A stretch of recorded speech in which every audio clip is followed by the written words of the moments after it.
오늘 종료주의를 맞이하여 하나님께서 우리에게 주신 영의 양식은 마태복음 21장 1절부터 11절까지.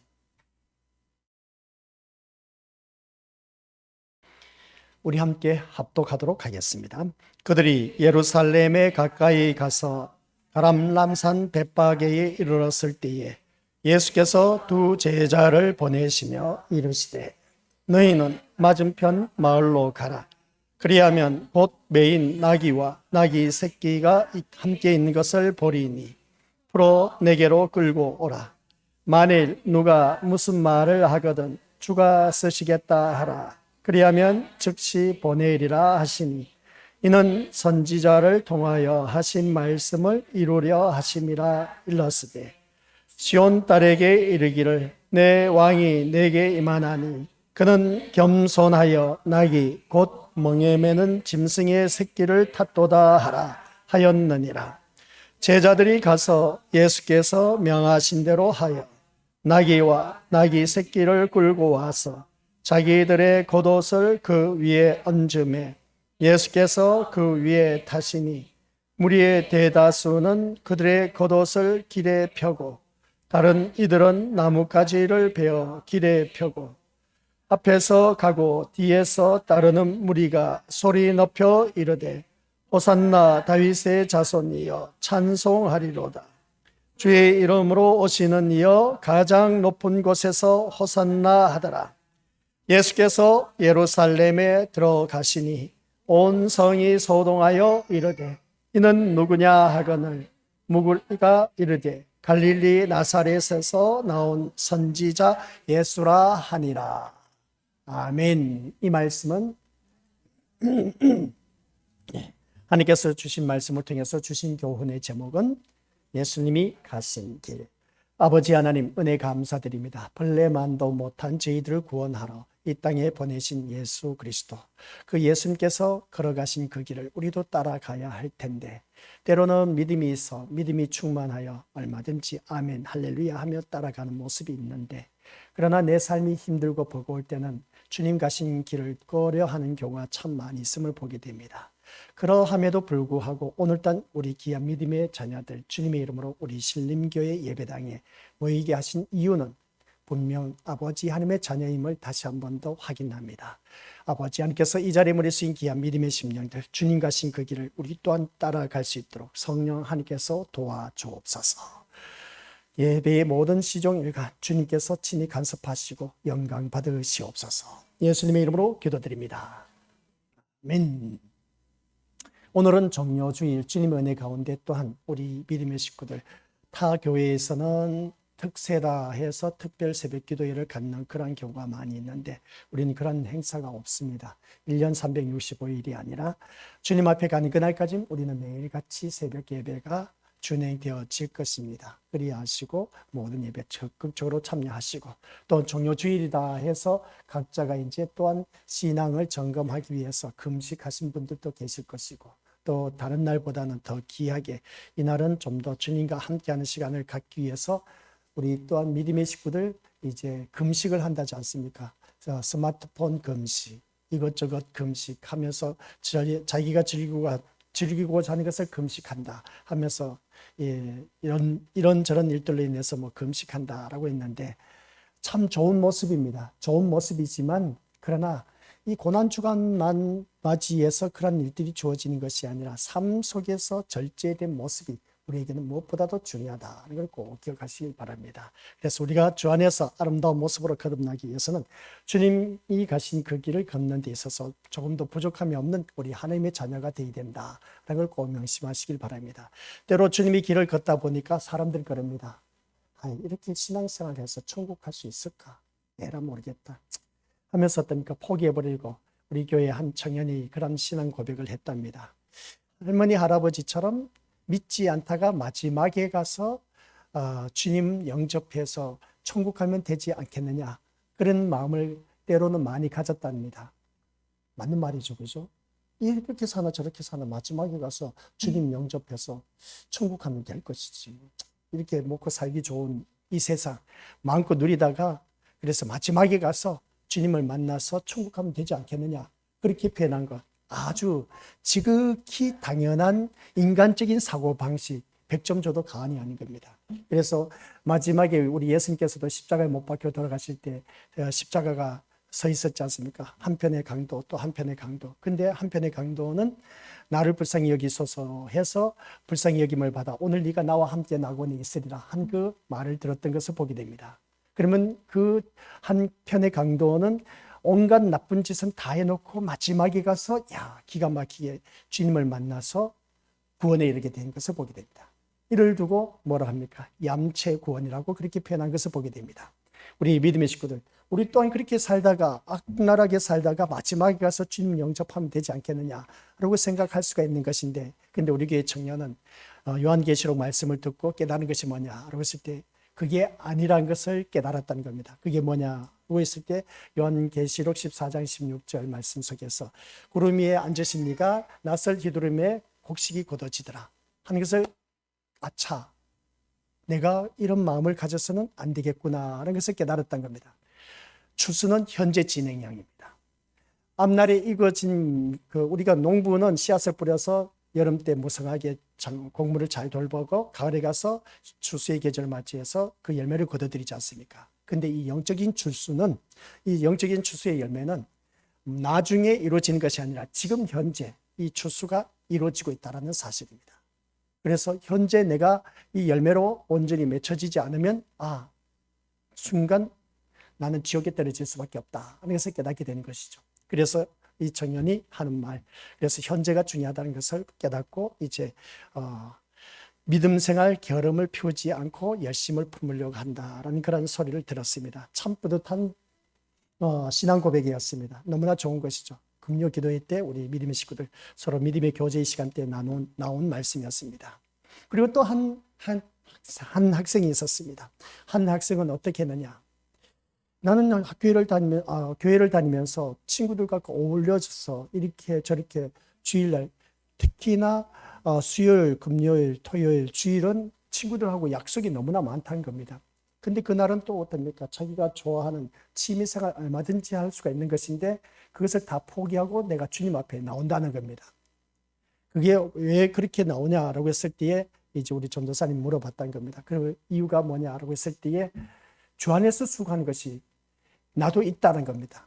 이게 또 금요 기도회 때 믿음의 교제 시간 때 나온 그 고백이라고 하는 것인데 주 안에서 수고하는 그 이력이 있다는 것을 뭔데? 라고 물었더니 내가 예배 듣는 날은 친구들하고 열심히 놀다가 이 교회 안 나올 수도 있는데 주 안에서 수고라는 그 말을 듣고 이 예배 드리는 것이 주 안에서 드리는 수고라는 그 소식을 듣고 이제 예배 아주 열심히 다닌 그 모습을 보게 됩니다. 바로 그겁니다. 주님이 가신 길 찾는 이가 적다고 했습니다. 좁고 협착한 길이라 이것은 곧 생명의 길이라고 했습니다. 근데 넓고 평탄한 길은 찾는 이가 많다 하면서 마지막에 가서 이르는 멸망의 길이다라고 하는 것을 보게 됩니다. 오늘 이 자리에 앉아 계신 우리 것들은 멸망의 길을 걷지 않고 생명의 길을 걷고 있는 우리 귀한 믿음의 심령들 참 잘하고 있다는 것을 보게 됩니다. 그렇습니다. 내가 주 안에서 이 수고가 헛되지 말아야 된다는 것을 기억하시고 그래서 우리가 주 안에서 아름다운 모습으로 마지막 그 순간까지 죽음의 선을 넘어서 영원한 생명에 이를 수 있는 하나님의 모든 자녀가 되시길 주님의 이름으로 간절히 부탁을 드립니다. 그래서 오늘 이 자리에 앉아 계신 우리 것들께서 예수님이 가신 길이 어떤 길이었는 것인가를 다시 한번 묵상하고자 마태복음 21장 1절부터 11절 말씀을 들고 섰습니다. 예수님은 이 세상의 힘과는 상관없이 아주 약하고 그 초라한 모습으로 이 땅에 오셨고 그 초라한 모습으로 또 예루살렘 입성하는 것을 보게 됩니다. 그래서 그 초라함의 상징인 나귀 새끼를 타고 예루살렘으로 들어가셨다는 것을 보게 됩니다. 이 모습을 바라봤을 때 겸손의 왕으로 오신다는 선지자의 말을 이루기 위해서라고 하는 것인데 근데 그때 당시로 바라봤을 때는 얼마든지 예수님의 겸손은 어떤 것일까라고 물어봤을 때에 말을 타고 얼마든지 예루살렘 입성을 할 수가 있음을 보게 됩니다. 근데 나귀 새끼를 타고 어떻습니까? 예루살렘 입성을 했다는 겁니다. 말을 타는 것이 마땅한데 나귀 새끼를 타신 것이 과연 겸손일까? 라고 했을 때에 가령 우리가 부자가 또 건세 있는 높은 자리에 있는 사람이 자기 신분에 걸맞는 고급차를 타지 않고 경차, 티코나 모닝이나 그리고 캐스퍼나 이런 차를 타고 다닌 것이 과연 그 사람들에겐 겸손일까? 라고 표현할 수가 있음을 보게 됩니다. 대개는 그것을 두고 어떻습니까?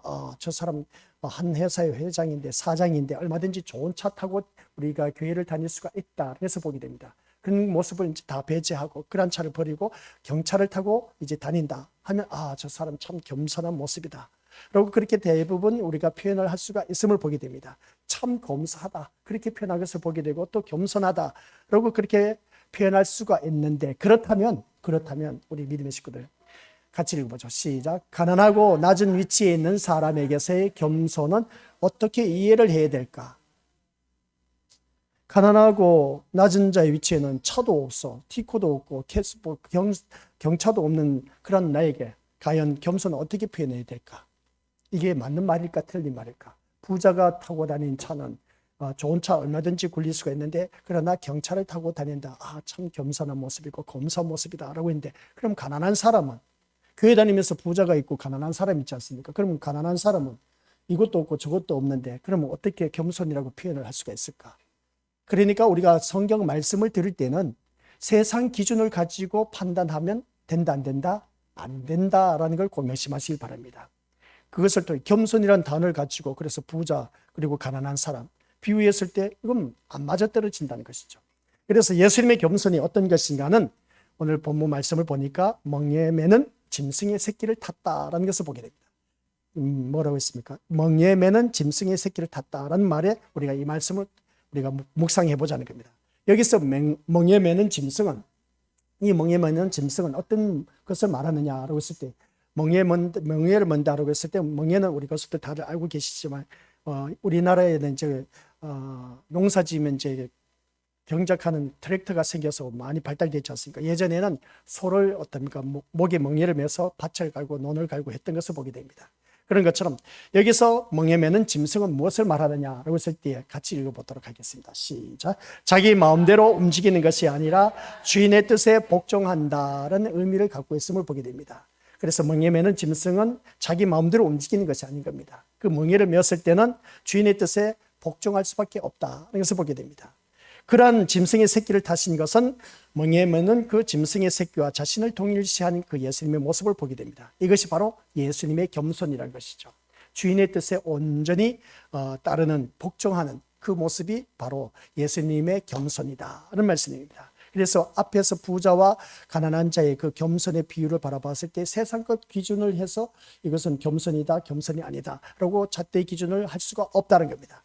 그러나 성경에서 그 잣대의 기준은 바로 우리가 주님의 뜻에 순종하느냐, 복종하느냐, 안 하느냐 거기에 따라 달라진다는 것을 보게 됩니다. 그래서 예수님은 철저하게 하나님의 뜻에 온전히 복종하기 위해서 나귀 새끼를 타고 예루살렘 입성하는 모습을 보게 됩니다. 이런 예수님의 겸손, 오늘 이 자리에 앉아 계신 우리 것들께서도 그대로 본받는 하나님의 자녀가 되어야 된다는 걸 꼭 기억하시길 바랍니다. 즉 여기서 말하고 있는 멍에 매는 짐승이 가는 그 종의 길, 그러니까 그것도 새끼라는 힘없고 비천한 가장 낮은 길을 가야 하는 것이 자신임을 나귀 새끼를 타는 것으로 보여주신 것이 바로 예수님의 겸손이었다는 것을 보게 됩니다. 그래서 우리 믿음의 고수들께서는 겸손 반대 교만이라고 말하고 있음을 보게 됩니다. 교만은 패망의 선봉이고 또한 하나님께서 가장 싫어하신다고 하였습니다. 절대로 교만해서는 안 된다는 것이죠. 내가 남들보다 뭔가 좋은 직장에 다니고 남들보다 배운 것이 많다. 그리고 남들보다 재산이 많고 좋은 차 굴린다. 좋은 집에 산다. 좋은 직장에 다닌다. 이러한 것으로 인해서 우리 고수들 의시될 것이 하나도 없다는 걸 꼭 명심하시기 바랍니다. 그런 것은 우리 교회에서 자랑할 건덕지가 못된 겁니다. 특히나 우리 신림교회에서는 자랑할 것은 오직 누구 안에서? 예수 그리스도 안에서만 자랑하라는 것입니다. 예수 그리스도 안에서만 자랑하는 것이 뭐냐? 내가 말씀 안에서 온전히 순종한 그것으로 인해서 우리가 자랑할 것밖에 없다는 걸 꼭 기억하시기 바랍니다. 세상 어떤 결과물을 가지고 내가 자랑한다? 그것은 우리 믿음의 식구들 어느 누구든지 그러면 좋습니다. 세상 결과물을 가지고 자랑한다면 교회 안 다닌 사람, 나보다 더 잘 먹고 더 잘 살고 잘 누리고 있는 사람들 얼마나 많은데, 그러면 그 사람들 비해서 나는 자랑할 것이 뭐가 있겠습니까? 없다는 것이죠. 그래서 우리 교회 안에서는 자랑거리라는 것은 예수 그리스도 안에서 자랑하는 그런 자가 되어야 된다는 꼭 명심하시길 바랍니다. 세상 어떤 것을 가지고 자기가 의식되고 남들보다 많이 가졌다, 남들보다 많이 배웠다, 내가 또 교회 다니는 신앙의 경륜이 많다 해서 교회에서 자기가 군림하려고 하고 또 뭔가 어깨에 힘을 주려고 하는 것, 이건 쓸데없는 짓입니다. 그런 것, 우리 믿음의 것들 아예 그런 마음 자체도 갖지 말라는 겁니다. 그래서 오늘 우리 거수들께서는 이 교만의 싹이 트기 전에 우리는 어느 누구든지 이 겸손이라는 것을 제대로 배워야 된다는 걸 꼭 명심하시기 바랍니다. 이게 바로 주님이 가신 길이었다는 걸 보게 된 것이죠. 주님이 가신 그 길은 한마디로 표현해서 그렇습니다. 높디 높은 그 보좌를 마다하고 이 땅에 천하디 천한 이 땅에 오셨다는 그 자체는 이미 고난의 시작이었고, 아시겠습니까? 겸손의 모습이었음을 보게 됩니다. 왜? 하나님 뜻을 이루기 위해서 온전히 자기 자신을 낮춰서 이 땅에 오신 그 모습 자체가 겸손이라고 할 수가 있음을 보게 됩니다. 그래서 예수님께 겸손의 왕이라고 호칭이 붙은 것을 보게 됩니다. 그래서 예수님께서 나귀 새끼를 타고 예루살렘에 들어가시자 무리의 대다수가 겉옷을 펴고 종려나무 가지를 꺾어서 펼쳐 놓는 그 모습 보게 됩니다. 그리고 앞에서 가고 뒤에서 따르는 무리가 소리 높여서 외치는 것이 같이 크게 시작. 호산나 다윗의 자손이여 찬송하리로다. 주의 이름으로 오신 이여 가장 높은 곳에서 호산나라 외침인 것을 보게 됩니다. 비록 나귀 새끼를 타셨지만 예루살렘으로 들어가는 것은 조용하지만은 않았다 하는 것을 보게 됩니다. 그래서 많은 무리가 호산나를 외치면서 떠들썩했다는 것을 보게 됩니다. 그러면 여기서 호산나란 뜻이 뭐겠습니까? 나를 구원하소서, 우리를 구원하소서라는 것을 보게 됩니다. 그래서 우리를 구원하소서 하면서 이 호산나 다윗의 자손이여 하면서 외치는 그 모습을 보게 됩니다. 주님의 이름으로 오시는 이여 하면서 가장 높은 곳에 호산나라고 외치는 그 모습을 볼 때 많은 무리들이 떠들썩했던 것을 보게 됩니다. 이처럼 떠들썩한 그 입성으로 인해서 온 성이 소동하면서 이는 누구냐라고 하면서 무리가 갈릴리 나사렛에서 나온 선지자 예수라고 하는 것을 보게 됩니다. 갈릴리 나사렛에서 나온 선지자 예수, 이렇게 말하니까 거기서 이제 퀘션 마크가 붙기 시작합니다. 물음표가 따라오는 것이죠. 갈릴리 나사렛은 유대사에서 가장 낮고 비천한 천하디 천한 사람들이 모여 사는 그런 곳이었다는 것을 보게 됩니다. 이걸 바라보면 호산나 다윗의 자손 하면 아주 왕족들이 모여 사는 그런 곳에 우리가 주님이 태어나셨으면 얼마나 좋았을까. 근데 유대 민족주의 사회에서 가장 천하디 천한 곳에 비참한 그런 지역에 살고 있는 그곳에서 예수님이 나셨다 하니까 이게 믿어지느냐는 겁니다. 그런데 예수님이 갈릴리 나사렛에서 오셨다라고 하는 그 말씀을 볼 때 이처럼 예수님은 그 시작도 마지막도 어떻게 했습니까? 세상의 힘과는 전혀 상관없는 길을 가셨다는 것을 보게 됩니다. 그런데 우리가 생각하기로는 어떻습니까? 예수님 하면 우리를 구원할 메시아 하면 아주 귀족 출신으로 태어날 줄 알았습니다. 그런데 또 귀족 출신으로 태어나면서 아주 출중한 예루살렘 중심, 그래서 예루살렘에서 태어날 줄 알았던 것을 보게 됩니다. 그런데 유대주의 사회에서는 이방 취급하고 가장 멸시천대받는 것이 갈릴리 나사렛이었던 것을 보게 됩니다. 그런데 그곳에서 메시아가 태어났다. 이걸 누가 믿겠느냐는 겁니다. 믿을 사람이 없다는 것이죠. 이런 모습을 볼 때 우리 예수님은 세상의 힘과는 전혀 상관없는 길을 가셨다는 것을 보게 됩니다. 그러면 이 말씀을 가지고 우리가 계시록 말씀을 들어서 알고 계신 것처럼 우리 예수님은 이 세상의 힘과 건세와 권력으로 인해서 죽임을 당했다는 것이었습니다. 그러면 우리 믿음의 식구들, 내가 교회를 다니면서 무엇을 구하고 있다? 이 세상의 힘과 건세와 권력을 요구하고 있다는 것을 보게 된 것이죠. 뭔가 잘못됐지 않습니까? 예수님은 세상의 힘과 건세와 권력으로 인해서 죽임을 당했는데, 근데 우리는 교회를 다니면서 세상의 힘과 건세와 권력을 얻기 위해서 이 교회를 나온다. 이건 우리가 뭔가 잘못된 신앙생활을 하고 있다는 것을 우리가 늘 예배 시간 때마다 늘 외치고 있지 않습니까? 우리 믿음의 식구들, 내가 교회를 다니면 뭔가 잘 될 것 같다, 형통할 것 같다, 내 자녀가 출세할 것 같고 좋은 직장에 들어갈 것 같고 사업 성공할 것 같고 형통한 삶을 누릴 것 같다, 이러한 세상 힘과 건세 권력을 얻기 위해서 교회에 나온다면 우리 믿음의 것을 접으시길 바랍니다. 그것은 잘못된 신앙입니다. 교회에 나오는 그 발걸음은 우리는 이 세상 어떠한 힘과 건세와 권력을 얻기 위해서 나오는 것이 아니라, 우리 예수님이 제가 거짓말합니까? 예수님은 세상의 힘과 건세와 권력으로 인해서 죽임을 당했는데, 그런데 우리는 오히려 반대로 이 세상 힘과 건세 권력을 구하면서 주님 앞에 나와서 부르짖고 있다는 겁니다. 다 지금까지 우리들의 신앙생활이 다 헛것이었다라고 하는 것을 보게 됩니다. 헛수고였던 것을 보게 된 것이죠. 그런 신앙생활로 하지 마시고, 아시겠습니까? 이제는 우리는 어느 누구든지 정말 이 말씀을 통해서 예수님이 세상의 힘과 전혀 상관없는 그런 길을 가신 것처럼 우리 세상의 힘, 건세, 권력을 의지하기 위해서 가는 길이 아니라, 아시겠습니까? 오직 예수님을 더욱더 의지우전하는 믿음으로 우리가 나아가야 된다는 걸 꼭 명심하시기 바랍니다. 그래서 우리가 믿는 예수님은 갈릴리 나사렛에서 나오신 바로 그분이라는 것을 꼭 기억하자는 겁니다. 힘과 상관없는 그런 분을 구세주로 믿고 또한 그분이 가신 길이 바로 내가 가야 할 길임을 믿는 것입니다. 이게 바로 믿음이라는 것이죠. 그래서 우리가 이 주님이 가신 그 길을 내가 가려고 하다 보니까 이건 나하고 이해타산, 수지가 안 맞는다는 것이죠. 이렇게 믿다 보면 죽도 밥도 안 될 것 같고 세상 사람들로부터 바보 취급받을 것 같고 그러다 보니까 어떻습니까? 주위 사람들로부터 왕따 당할 것 같고 에이 하면서 어떻습니까? 주님 가신 길 나는 못 가겠다 하고 포기하신 분들 또한 많이 있음을 보게 됩니다. 근데 포기하신 분들 가운데서도 교회에 나오신 분들이 있습니다. 취미 생활하면서 교회에 나오신 분들이 있다는 것이죠. 그래도 교회 안 다니면 좀 뭔가 그럴 것 같고 그러다 보니까 어떻습니까? 사람이 좋아서 교회에 나오신 분들이 많이 있는데 그건 또한 잘못되었다라는 것을 다시 한 번 더 이 시간 우리 믿음의 식구들 기억하시길 바랍니다. 나의 믿음은 우리 주님 가신 그 길을 걷는 길이다. 이걸 꼭 명심하시길 바랍니다. 그러면 주님이 가신 그 길은 쉬운 길이 아니었다는 것을 보게 됩니다. 오늘 우리가 새벽 예배 때 말씀 들어서 알고 계시지만 내가 살아가는 이유가 뭘까? 라고 했을 때 하나님께서 나에게 맡겨진 일이 있기 때문에 그렇습니다. 그 맡겨진 일을 이루기 위하여서 내가 지금 살아가고 있다는 것을 기억하자는 것을 다시 한 번 더 깨닫게 되는 겁니다.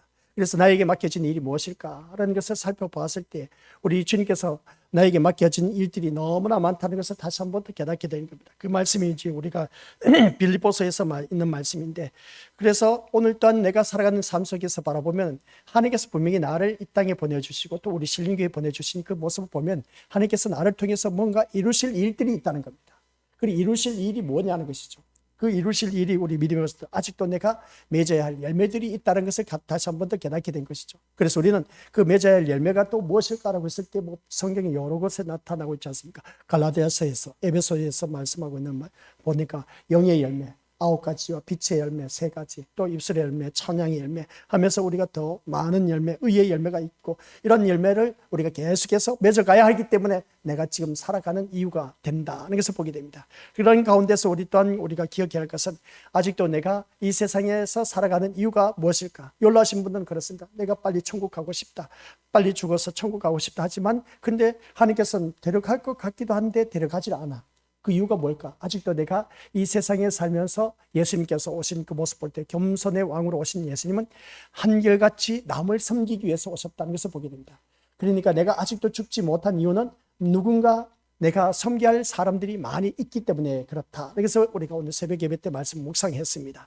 그런 말씀을 묵상했을 때에 오늘 이 자리에 앉아 계신 우리 믿음의 식구들 또한 주님이 가신 그 길은 내가 돌보고 섬겨야 할 분들이 엄청나게 많다는 겁니다. 내가 섬김을 받으려고 하지 마시고 주위 사람들에게 섬기려고 하는 그 마음이 얼마만큼 있느냐가 참 중요한 겁니다. 그래서 우리가 살아가는 모든 삶이 아직도 내가 섬겨야 할 사람들이 너무나 많다는 것이죠.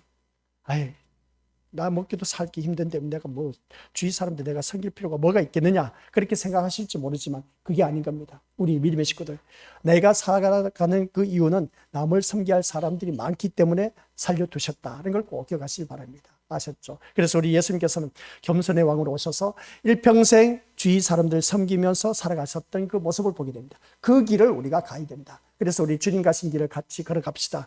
입술로는 얼마든지 고백할 수가 있어. 근데 고백하는데 내 삶 속에서 주님이 가신 그 길을 걷는다는 것이 쉽지만은 않다는 겁니다. 내가 손해볼 것 같고 또 바보 취급당한 그런 기분이 들다 보니까 나는 못 가겠다 그렇게 고백한 사람들이 많이 있는데 진짜 내가 하나님의 자녀고 하나님 백성 하나님 천국에 가시려면 우리 믿음의 고수들 주님 가신 그 길을 내가 걸어가야 된다는 걸 꼭 명심하시길 바랍니다. 그래서 이 말씀을 통해서 오늘 우리 고수들 기억해야 할 것은 주님 가신 그 길 내가 가야 할 길이라는 것을 꼭 기억하는 것 이게 바로 믿음으로 내 발걸음을 한 발자국 한 발자국 옮기자는 것입니다. 아시겠습니까? 요단강이 어떻습니까? 건너려고 하는데 제사장들이 법궤를 메고 있었습니다. 물이 찰랑찰랑 그랬는데 이걸 메고 어떻게 요단강을 건너갈 수가 있느냐는 겁니다. 그런데 믿음으로 내딛었을 때에 요단강 물이 갈라졌다는 것을 보게 됩니다. 그런 것처럼 오늘 이 자리에 앉아 계신 우리 것들 내가 믿음으로 내딛었을 때는 주님의 믿음으로 그 내딛었을 때는 내 앞에 놓여 있었던 장애물들이 다 걷어진다라는 그런 사실입니다. 이걸 우리가 믿으셔야 된다는 것이죠. 근데 우리가 걱정 근심보다 앞서 이걸 진짜 그럴까? 반신반의하면서 내디딜까 말까 하면서 망설인 그런 모습을 바라봤을 때 그게 아니라 주님 가신 길은 담대하게 믿음을 가지고 내딛었을 때는 놀라운 기적과 역사가 일어난다를 꼭 명심하시길 바랍니다. 오늘 이 자리에 나온 우리 귀한 믿음의 고수들 누구를 바라보고 나오셨습니까? 예수님만 바라보고 나오셨다면 예수님의 이름으로 모든 일들을 준행하면 된 겁니다. 그러면 예수님의 이름으로 선포하고 나아가게 된다면 우리 권속들께서는 내 모든 삶이 다 열린다는 것이죠. 이걸 체험하자는 겁니다. 이걸 체험하지 못하다 보니까 신앙생활을 완전 세상 힘, 건세, 권력을 얻기 위해서 교회를 다니고 있는 자들이 너무나 많다는 겁니다. 아무리 세상의 힘과 건세, 권력을 누렸다 한들 우리 밀리모스들 천국 들어가지 못하면 그 무슨 소용이 있겠습니까? 물론 이 세상 살았을 때 그래 천국 들어가지 못하다 보니까 그 대가로 이 세상에서 마음껏 누렸다 할지 모르지만 죽고 나서 영원한 고통 속에 산다면 이것보다 더 큰 낭패가 어디 있겠냐는 겁니다. 그래서 오늘 이 말씀 듣는 우리 믿음의 식구들께서는 다른 것 없습니다. 주님 가신 길 나도 가야 된다. 이게 바로 믿음의 길이다. 믿음의 길로 가다 보면 어떠한 순간에 손해보는 것도 있습니다. 또 바보 취급당할 수도 있습니다. 당연하죠. 우리 주님께서 하신 말씀이 내가 세상으로부터 미움을 받는다. 너희들도 세상으로부터 미움을 받을 것이다 라고 했습니다. 당연하죠. 미움을 받는 것은 당연한 겁니다. 그러다 보니까 이 믿음의 길을 간다는 것은 내 자존심상 허용치 않아. 내 자존심 때문에 어떻습니까? 이 주님 가신 길을 걸어가기를 꺼려하는 경우가 많이 있는데 우리 것들 주님께서 하신 말씀이 있습니다. 어느 누구든지 나를 따라오려거든 자기를 부인하고 날마다 자기 십자가를 지고 나를 따를 것이라고 했습니다. 그래서 우리 믿음의 식구들 내딛는 이 발걸음이 자기를 부인하고 믿음으로 내딛는 발걸음이 되었을 때에 우리 권속들 내 길은 열린다라는 사실 꼭 명심하시길 바랍니다. 그래서 예수님께서 내가 곧 길이요 진리요 생명이라고 했습니다. 길이 되신다는 겁니다. 내 삶의 길을 우리 주님께서 열어주신다는 겁니다. 이것을 믿으시라는 것이죠. 다른 거 바라보지 마시고. 아시겠습니까?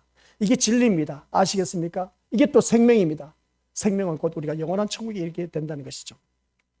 이 말씀 들으면서 우리 것들 모두 다가 오늘 다시 한 번 더 자기 자신을 돌이켜보면서 만약에 예수님에게서 힘을 기대한다면 우리는 예수님이 가신 그 길에 관심을 두기보다는 내가 가고 싶은 길만 생각하게 된다는 것을 보게 됩니다. 이 말씀이 뭐냐면 내가 원하는 것, 내가 바라는 것, 내가 예수님을 믿으면서 예수님 앞에 나와서 뭔가 힘을 얻고 건설을 얻고 권력을 얻기 위해서 나온다면 여기서 우리 믿음의 것들, 이것은 교회를 다니신 분들 가운데 예수님이란 우상을 만들어 놓고 교회를 다닌다 해도 과언이 아닌 것을 보게 됩니다. 그래서 그런 내가 만든 우상을 섬기기 위해서 교회에 나온 것이 아니라 성경에서 말씀하고 있는 예수님을 믿고 주님 앞에 나오셔야 된다는 걸 꼭 명심하시길 바랍니다. 그래서 우리가 힘을 얻고 높아짐을 얻는 길을 생각하게 되는 것을 볼 때 이것이 인간에게 채워지는 욕망이라는 겁니다. 탐욕이라는 것이죠. 이런 것은 다 우리가 신앙생활하면서 다 쓸데없는 것이다 하는 걸 꼭 명심하시길 바랍니다. 그래서 하나님은 왜 예수님을 힘없는 분으로 보내셨을까?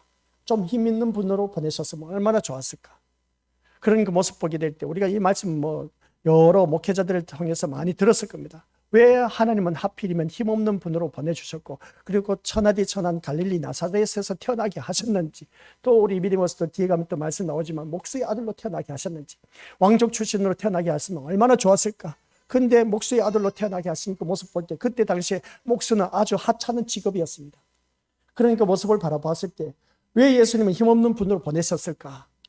하나님께서도 참 이왕이면 내 아들을 보냈을 때, 세상에 보냈을 때 보란 듯이 그냥 왕족의 출신으로 태어나게 하고 좋은 지역에 아주 예루살렘 아주 유명한 도시에 태어나게 하시고 그렇게 했으면 얼마나 좋았을까. 근데 그게 아니었던 것을 보게 됩니다. 그 이유가 도대체 무엇일까? 왜 유다의 힘과 명망이 있는 가문을 택해서 보내지 않으시고 천하디 천하던 그 목수의 아들로 태어나게 하셨을까? 우리는 힘이 있어야 일을 할 수 있다고 생각하지 않습니까? 그죠? 힘이라고 했을 때 우리가 바다에서 오른 짐승에 대해서 말씀드려서 알고 계시지만 그 바다에서 오른 짐승이 바로 세상의 힘과 건세와 권력을 말하고 있음을 보게 됩니다. 그래서 세상의 힘이 뭐겠습니까? 돈 많으면 힘이 있어요. 우리 믿음의 식구들. 아무리 배우지 못해도 저 사람 돈 많으면 어떻습니까? 힘이 있습니다. 그 사람은. 그런 모습을 바라봤을 때 돈의 힘은 얼마나 큰지 몰라. 또 건세의 힘, 권력의 힘 엄청나지 않습니까? 그런 것을 볼 때 그래서 우리가 이 세상 살아가는데 힘이 있어야 뭔가 할 수 있다고 생각하는 것을 보게 됩니다. 그러다 보니까 예수님께서 명망이 있는 가문을 배경으로 하고 학력과 지식과 실력이 있어야 원하는 일을 하고 많은 일을 이룰 수가 있다고 생각하는 오늘 우리들의 현실의 모습, 유대인들이 영웅 같은 메시아를 기다린 것도 이런 맥락 속에서 같은 이유를 갖고 있음을 보게 됩니다. 유다를 해방하고 유다가 중심이 된 강력한 나라를 이루기 위해서 힘 있는 영웅 같은 존재가 등장해야 된다라는 것을 보게 됩니다. 그래서 이스라엘 백성들이 한결같이 구약의 이스라엘 백성들은 오실 메시아를 바라보면서 계속해서 그 살아왔던 모습 보게 됩니다. 근데 신약에 와서 오실 메시아, 그렇게 오신 메시아가 대신 예수님이 오셨습니다. 그런 오신 메시아가 정말 여기서 말하고 있는 정말 덕망이 있는 명망이 있는 그 가문의 출신 그런 메시아가 오실 줄 알았는데 그게 아니었던 것을 보게 됩니다. 힘이 없는 그런 분으로 오셨다는 것을 보게 됩니다. 그러다 보니까 어떤 일이 일어났습니까? 예수님을 죽이라는 것이죠. 호산나 다윗의 자손이여 큰 소리 외치면서 주님을 따랐던 그 많은 무리들이 이제 곧바로 돌변해서 힘없는 분으로 어떻습니까? 여기다 보니까 예수님을 십자가에 못 박으라 하는 그 모습을 보면 오늘 우리들의 모습과 똑같다는 것을 보게 됩니다. 오늘 이 말씀을 들으면서 우리 그것들 기억하시길 바랍니다.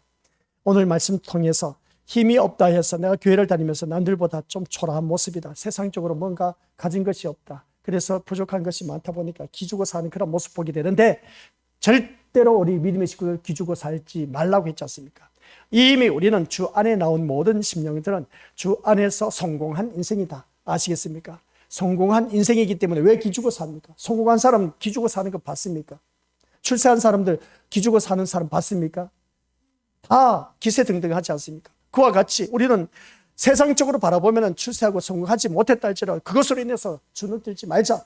어차피 이 세상 것은 심판받아 멸망할 수밖에 없다라고 성경에 다 기록되어 있습니다. 그러니까 우리는 이 세상 것 바라보지 마시고 아시겠습니까? 위의 것을 생각하고 위의 것을 찾고 우리 주님께서 말씀한 것 육의 것을 구하지 말고 육신의 소욕을 쫓아가지 말고 영의 소욕을 쫓는 그런 하나님의 자녀 되어서 영원한 천국을 바라보면서 나아가자는 겁니다. 그런 우리들에게 이 세상 살면서 기죽고 살지 말자는 것이죠. 남들보다 좀 소양한 것이 없다 할지라도 그것으로 인해서 내가 그냥 자존심 상하다 해서 그냥 자녀들 그냥 올가매고 남편, 부모, 자녀 하면 어떻습니까? 주위 사람들 공격하면서 그냥 못 살겠다 하고 그렇게 살지 말자는 겁니다. 우리 믿음의 식구들.